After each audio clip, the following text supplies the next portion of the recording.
científicos para trabajar en ello, pero también se tenían que resolver una serie de problemas técnicos en el sentido estricto, tecnológicos, para lo cual también se conformaron grupos de tecnólogos que trabajaban en ellos.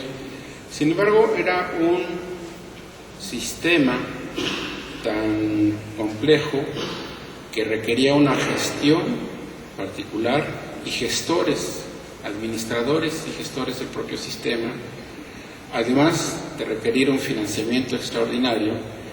Y esto es lo que vuelve característicos a estos nuevos tipos de sistema que se crean en el siglo XX. Y como digo, pues el de la construcción de la bomba atómica es uno de los, si no primeros históricamente que podemos citar, pues sí son los que se mencionan paradigmáticamente. A lo largo del siglo XX se dan muchos de estos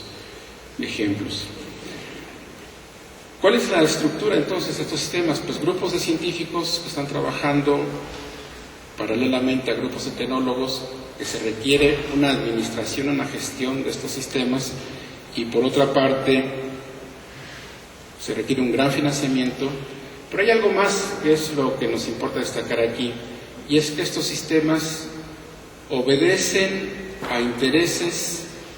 que no son exclusivamente los intereses en función de los cuales trabajan los sistemas científicos. Es decir, no es el interés solo en generar conocimiento. En el caso del proyecto Manhattan y de la bomba atómica, pues obviamente el interés primordial allí era un interés militar, donde dominaban valores militares, y la generación de conocimiento estaba subordinada a ese valor.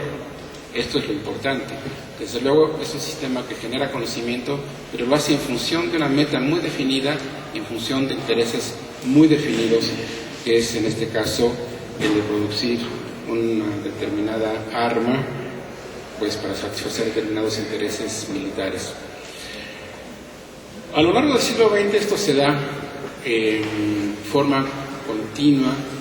constante, que es la situación que estamos viviendo hoy en día. Ustedes pueden pensar en muchos ejemplos de sistemas tecnocientíficos como estos que estamos mencionando. Si piensan en la investigación biotecnológica, en la investigación espacial, en la investigación en nuevos materiales, en la ingeniería genómica, en la medicina genómica, en la investigación en redes satelitales, en la investigación en informática y computación. Todos estos son los campos que están dominando hoy en día, que son los que nos topamos todos los días cuando abrimos la prensa o escuchamos noticias. Pues vemos alguna noticia con respecto a este tipo de campos en donde la investigación científica que se está haciendo es una investigación que está muchas veces inserta dentro de esos sistemas. Y este es el segundo rasgo que quería destacar de estos sistemas. Por eso mencionaba antes que los sistemas tecnológicos tradicionales, si ustedes piensan en una industria cervecera, por ejemplo, o incluso en una industria petrolera, que son los grandes ejemplos de, bueno, la cervecera quizás no son los grandes ejemplos, pero son ejemplos típicos de la sociedad industrial. Es que siempre me viene la idea de las cerveceras porque aquellos de ustedes que hayan estado en Monterrey, en la ex fundidora de Monterrey, que ahora es un museo y un parque cultural, pues es realmente una pieza de museo la fundidora. Estaba hablando de cerveza y ya pasé a la fundidora. Pero en fin, la industria cervecera, la industria de acero como la fundidora de Monterrey son realmente ejemplos de los sistemas tecnológicos típicos de la sociedad industrial. Y las refinerías, pues también en gran medida son ejemplos típicos de los sistemas tecnológicos representativos de la sociedad industrial, donde decía que se incorpora conocimiento científico que se genera en otras partes. Pero si piensan en la bomba atómica, producción de la bomba atómica, si piensan en la industria biotecnológica hoy en día, el conocimiento que se requiere, el conocimiento científico que se requiere para que funcionen esos sistemas, ya no es tanto generado fuera de ellos en sistemas puros de investigación científica,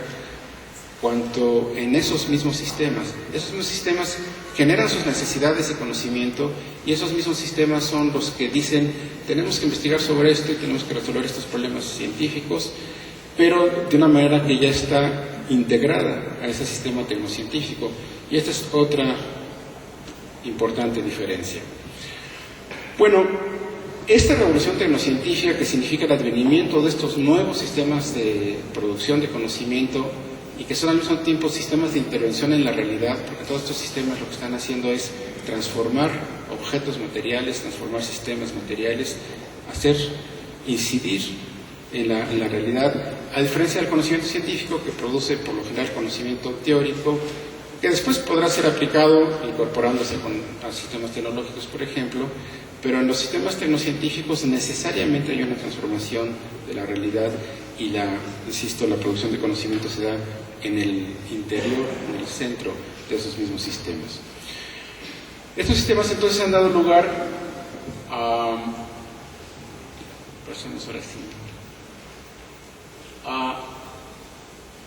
dos fenómenos que son los que quiero detener un poco más ahora. El de la globalización, que ya mencionaba al principio, que es un concepto que tiene muchos significados, todos lo oímos todos los días, se utiliza de muchas maneras, pero básicamente, y sobre todo para nuestros fines ahora, lo podemos entender en el sentido de la interacción e interdependencia de las economías de todo el planeta, de la interacción también cultural, en la medida que hay un gran flujo de información de un lado al otro del planeta. Y todos sabemos esto qué significa. Quiere decir que por medio de redes satelitales y por medio de sistemas como Internet, pues tanto los capitales fluyen de un lado al otro del planeta instantáneamente, como la información. Y todos nosotros buscamos información en Internet y somos víctimas de muchas cosas que pasan en Internet ahora. Pero también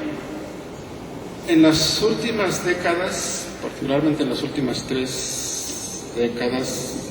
se ha dado otro fenómeno,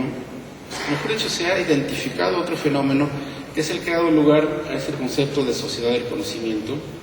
del cual se habla mucho ahora también con muchos significados distintos, según los intereses, si son económicos, si son políticos, si son educativos, si son académicos. Se utiliza el concepto en sentidos distintos, y es algo sobre lo que me quiero detener, porque yo creo que aquí entramos en un terreno que quiero subrayar, que es un terreno de lucha de conceptos, y que esto, a la hora de lucha de conceptos, ustedes estarán notando un cierto matiz político, y ciertamente no deja de tener un matiz político esta discusión, y es: ¿qué significa ese concepto que se refiere a esa llamada sociedad del conocimiento? ¿Y en qué sentido podríamos nosotros utilizar el concepto para construir un modelo de sociedad que nos resulte útil en un país como México? Y en función de eso, que es a lo que finalmente quiero llegar, ¿cuál es el papel de todos nosotros como docentes? ¿Cuál es el papel de la enseñanza, de la educación en general, pero en particular de la enseñanza de las ciencias y de la tecnología en un país como México y en nuestro contexto? Bueno, por esa razón pongo aquí el que llamo el concepto usual de sociedad del conocimiento, que es el que ustedes encuentran por lo general si leen discursos políticos, si leen discursos muchas veces de responsables de toma de decisiones en el ámbito educativo, académico, pero sobre todo también en discursos relacionados con políticas económicas, pues encontramos la idea de que la sociedad global está transitando hacia una llamada sociedad del conocimiento, donde el concepto se refiere a esto, se refiere a la idea de que los principales sistemas de producción económica, los principales sistemas de creación de riqueza, hoy en día están desplazando, quizás no en cantidad ni geográficamente, pero sí en la cantidad de riqueza